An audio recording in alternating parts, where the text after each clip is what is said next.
বিসমিল্লাহির রহমানির রহিম। সম্মানিত সকল দর্শকবৃন্দের সালাম ও শুভেচ্ছা জানিয়ে আমি আজকে সংক্ষিপ্ত কিছু বক্তব্য রাখতে চাইছি। আমি আজকে বাংলাদেশের বেশ কিছু বুদ্ধিজীবীর নামে কলঙ্ক, তারা বিভিন্ন মিডিয়ার কাছে বিভিন্ন টক শোতে বারবার বলে যাচ্ছে ৩৬-এর সংগ্রামে অনেক পুলিশ নিহত হয়েছে, তাদের বিচার কেন হবে না। আমি ওই সমস্ত বুদ্ধিজীবী বা ওই সমস্ত ভাই ও বোনেদের কাছে প্রশ্ন রাখতে চাই, আপনারা বিচার চাইতেই পারেন, কিন্তু আপনাদের এটাও ধারণা থাকা উচিত সকল ক্ষেত্রে বিচার পাওয়া যায় না। তার ভিতরে এটাও একটা বিষয় যে এরা কিন্তু এই দেশের মানুষের সাথে ওই সমস্ত কুচক্রী পুলিশ সদস্য ভাইরা সকলে মিলে এদের সাথে গণহত্যায় জড়িত হয়েছিল। শেষ পর্যন্ত তারা টিকতে পারে নাই, পরাজিত হয়েছে। তাই এর ভিতরে এই সংগ্রামে কিছু সংখ্যক পুলিশ নিহত আহত হয়েছে। এর জন্য আমি সমবেদনা জানাই। তবে আমি এটাও জানাতে চাই, আপনারা যে দীর্ঘ 17টি বছর মানুষকে গুম খুন হত্যা করে করে শেষ পর্যন্ত ওই ফ্যাসিবাদের পক্ষ নিয়ে এদেশের মানুষকে শেষ পর্যন্ত নির্বংশ করতে চেয়েছিলেন, কিন্তু পারেন নাই। কারণ মানুষ যখন 1 থেকে 100 তার উপরে পার করে চলে যায়, এটাকে বোঝায় সীমা লঙ্ঘনকারী। আর পরম করুণাময় আল্লাহ তাআলা বলেছেন, কোন সীমা লঙ্ঘনকারীকে সে সহ্য করে না। আমি আপনাদের কাছে চ্যালেঞ্জ বলতে চাই এবং সতর্কবাণী জানাইতে চাই, আপনারা সীমা লঙ্ঘন করেছিলেন, যার জন্য আপাতত আপনাদের বিচার পাওয়া অনেক কঠিন। এর জন্য আমি দুঃখিত। তবে এটাও আপনাদের জানা থাকা উচিত, এই জগৎ সংসারে কোনো যুদ্ধক্ষেত্রে গেলে পরাজিত হলে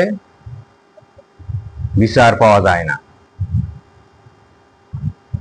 আর যদি আপনি জয়ী হন, তাহলে আপনার জন্য সবকিছুই পাওয়া সম্ভব।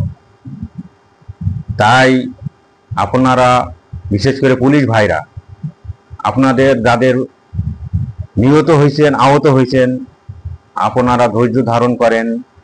সামনের দিনগুলিতে আশা করি এই ধরনের ভুল করবেন না, যেই নিয়ে বুঝে কাজ করবেন, তাহলে এই সমস্ত গুম খুন হওয়ার কোনো সম্ভাবনা থাকবে না।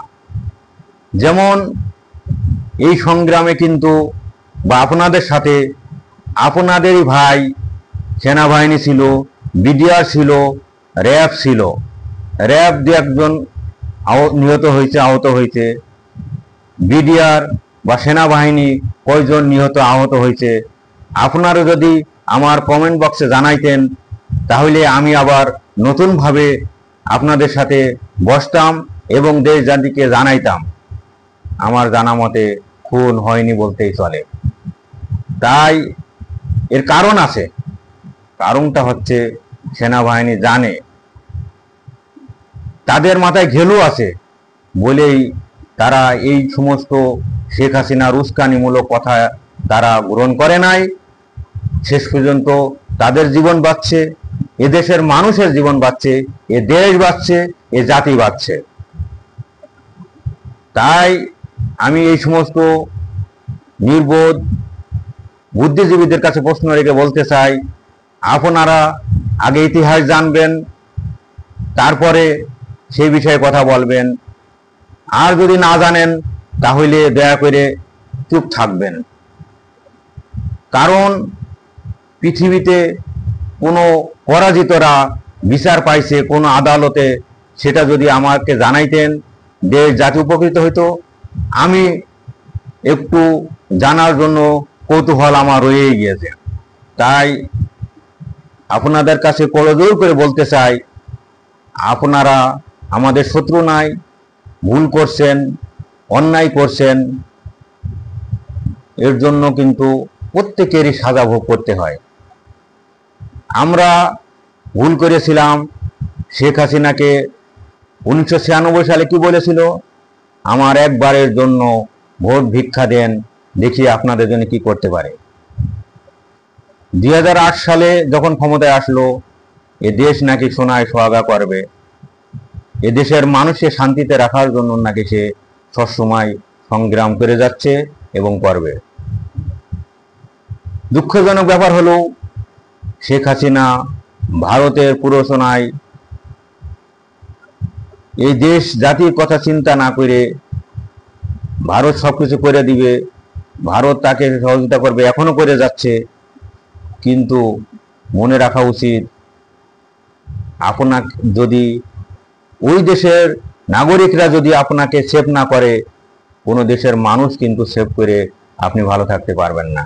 আপনি ওখানে থেকে বারবার কিন্তু চেষ্টা করতেছেন দেশে আসার জন্য, ওই দেশের মানুষের ওই দেশের সরকারের কাছে চেষ্টা করতেছেন এই দেশে আসার জন্য। কোনো কিছুই কিন্তু করা লাগতো না যদি কিনা আপনি আপনার কমিটমেন্ট রক্ষা করতে পারতেন। এখনো পর্যন্ত আপনাদের কোনো সুমতি বা আপনাদের লোকজনের কোনো সুমতি দেখা যায় নাই। দেশে বিদেশে বিভিন্ন রকম সংগ্রাম করে যাচ্ছেন। এটা আমি মনে করি নির্বোধের মতনই সংগ্রাম। কারণ যখন কোনো অন্যায় কাছে করতে গিয়ে পরাজিত হয়, তখন কিন্তু পুনরায় যে আপনি ওই অন্যায় কাজ করে আবার সফল হবেন, এটা কিন্তু কোনো উজ্জ্বল দৃষ্টান্ত এই পৃথিবীতে কোনো জায়গায় দেখা যায় না। তাই আপনি সংশোধন বা আপনার লোকজন সংশোধন হবে কি না হবে, সেটা আপনাদের ব্যক্তিগত ব্যাপার। কারণ কোনো মানুষের হেদায়েত তখনই দেয় আল্লাহ পাক, যখন সে নিজেরতে বুঝতে পারে যে আমার একটা ভুল। আর কখনোই সে হেদায়েত পায় না যতক্ষণ পর্যন্ত সে সংশোধনের পথে না আসে। তখন সে ক্ষতিগ্রস্ত হতে হতে সে একদিন ধ্বংস হয়ে যায়, সেখান থেকে তার উঠে আসার কোনো সুযোগ থাকে না। সর্বশেষ আমি ওই সমস্ত জ্ঞান পাপী বা কুলাঙ্গার বুদ্ধিজীবীদের কাছে প্রশ্ন রেখে বলতে চাই, আপনারা দয়া করে একটু চুপ থাকেন। কারণ ইতিহাস সঠিকভাবে জেনে এই দেশ জাতির কাছে উপস্থাপন করবেন। আর আমি ওই সমস্ত উপস্থাপকদের কাছে প্রশ্ন রাখতে চাই, আপনারা কি এই বিষয়ে জানেন না যে পরাজিতরা কখনো বিচার পাইছে? এই বিশ্বে দেখাইলে এ দেশ জাতি খুশি হইতো। আর যদি না পারেন তাহলে এইভাবে বারবার বক বক করতেছেন, বারবার এই সমস্ত বাজে কথা থেকে বিরত কেন হচ্ছেন না? তাই সবার সুস্বাস্থ্য কামনা করে আমি আমার সংক্ষিপ্ত বক্তব্য শেষ করতেছি। সবাইকে ধন্যবাদ।